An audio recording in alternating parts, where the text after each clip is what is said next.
Hi, my name is Jennifer Luna, and I want to share my story with you.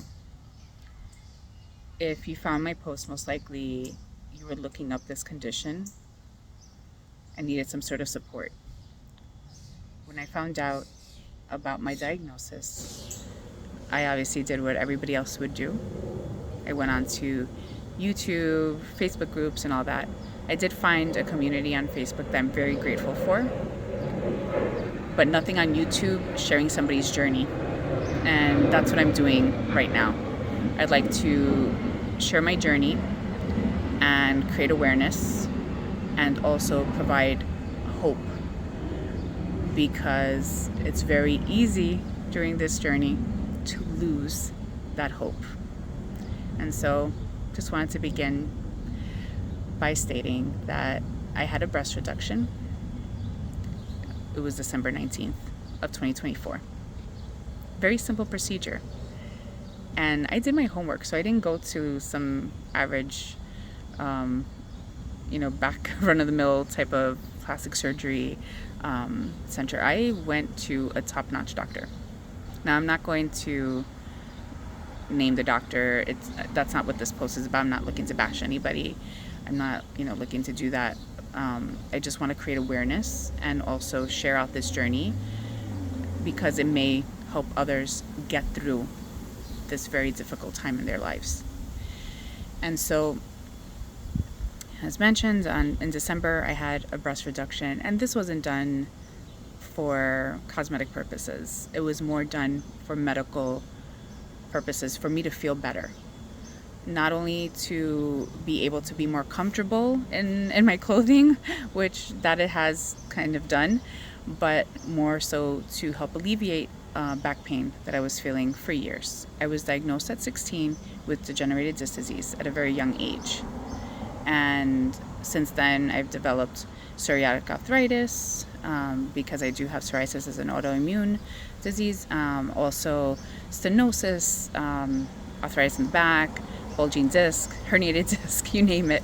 I have it all going on in the back. I think I'm missing a few too. And it was suggested by 3 doctors, hey, do a breast reduction, that may help.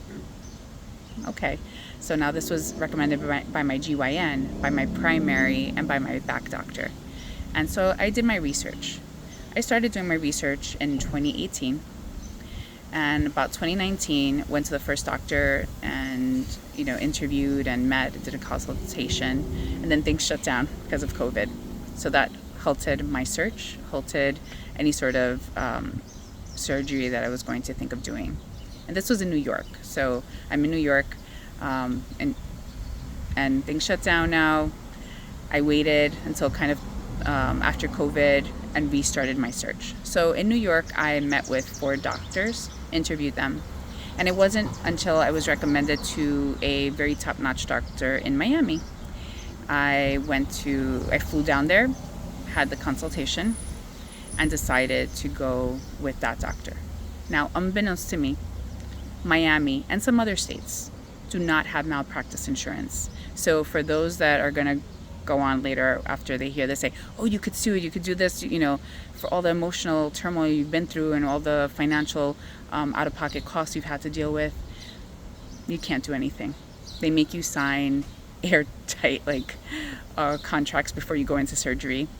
And again, there's no malpractice, so you have to actually sue the doctor. And if they're multimillionaires, guess what?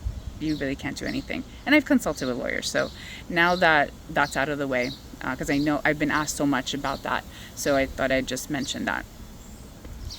Now, I selected this doctor, full confidence. Place looked amazing, looked clean. He was very knowledgeable. I've known people that have gone to him, and so on. So, day of my surgery, I went in with a peace of mind that this was something that I was doing for myself, to make myself better. I wanted to just feel better because my back was really impacting my quality of life. Wasn't able to really work out, and I loved always dancing, martial arts, and I wasn't really able to do any of that comfortably anymore. Playing with my kids was also not something I was able to comfortably do because I was in always so much pain. So I did this breast reduction and everything was great. I was so happy with the results until a month later. Now, this was December, now January, I started noticing blisters. Sent pictures to the doctor. The doctor's like, oh, that's normal, it happens. Okay. Now it's the end of January, and these blisters are opening up and looking really scary. So I sent him another picture. I even went to my local urgent care, and they're like, oh, maybe it's cellulitis. Here's some antibiotics. It didn't clear up. It looked worse, a lot worse. So when I sent the doctor pictures of how it was looking towards the end of January, he said, you need to go to the ER. And I did that. So this was January 30th, 29th, 30th. And they ended up keeping me there until February 4th. Nobody knew what was going on. They did tests, sonograms, they did also MRI. They did all these tests. They couldn't really figure out what was going, but they're like, something's happening because you have all these abscesses. They drained a couple to get a culture. So day 4 of being in the hospital, they're like, you know what, we're gonna just discharge you. There's nothing else we could do for you. Your culture didn't grow, so you're fine. We'll send you home with some antibiotics and you'll be okay. All right. Then the doctor that was seeing me, he wanted to check me out one more time. And thankfully, because of that intervention, they didn't discharge me right away. They discharged me the next day. And that next morning, something grew in the culture. And it didn't have a name. And that's where it got scarier, because once they realized something was growing and it was a slow growing bacteria, they're like, oh, this is something serious. We don't know what it is yet, but we'll continue to monitor. And so now it's early February, and this thing that's going on in my body, which has no name, is consuming my body and causing me to fall into a very deep depression. A depression that I never, ever felt or knew. It was like I was in total darkness for that month. And I'm sorry, I'm getting emotional because thinking back at a time, it was a real blur. And again, I didn't know what depression was, but I knew then. And now I have a lot more sympathy to people that go through this on a daily basis, because I can't even imagine. I really can't. So, fast forward to March 4th, when I was supposed to return back to work. I contacted my employers and said I needed one more day because I had doctor's appointments scheduled March 4th. And that day, I found out the name of my diagnosis. So March 4th, I was told I have a very rare Mycobacterium. The strand is called Mycobacterium Fortuitum, which is a rare flesh-eating disease. And this rare flesh-eating disease is not something that you could say, oh, I'm going to give you antibiotics for 10 days and you'll be fine. No. This flesh-eating disease would need to have further testing to determine what type of antibiotics would actually work based on my own body composition.